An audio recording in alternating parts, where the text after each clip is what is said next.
നമസ്കാരം, ഞാൻ നിങ്ങളുടെ അലക്സ് ആണ്. ഇന്ന് കാപ്പിക്കുരു പറിക്കുന്ന ജോലിയാണ്. കാപ്പിക്കുരു ഒക്കെ പഴുത്ത് നിൽക്കുകയായിരുന്നു.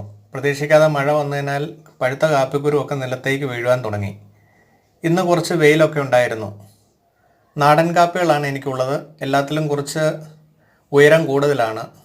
ഒരു തോട്ട് ഉപയോഗിച്ച് കമ്പുകൾ ചായച്ച് വേണം കാപ്പിക്കുരു പറിക്കുവാനായിട്ട്. ചില കാപ്പിയിൽ നമ്മൾക്ക് കയറിയും പറിക്കേണ്ടതായിട്ട് വരും. എന്തായാലും നമുക്ക് ആവശ്യമുള്ള കാപ്പിക്കുരു നമ്മുടെ വീട്ടിൽ തന്നെ കിട്ടും. അത് ഉണങ്ങി കാപ്പിക്കുരു കുത്തി പരിപ്പ് പ്രത്യേകം ശേഖരിച്ച് അത് വറുത്ത് പൊടിച്ചാണ് കാപ്പിപ്പൊടിയായി മാറ്റുന്നത്. അത് അടുത്ത വീഡിയോയിൽ വിശദമായിട്ട് പറയാം.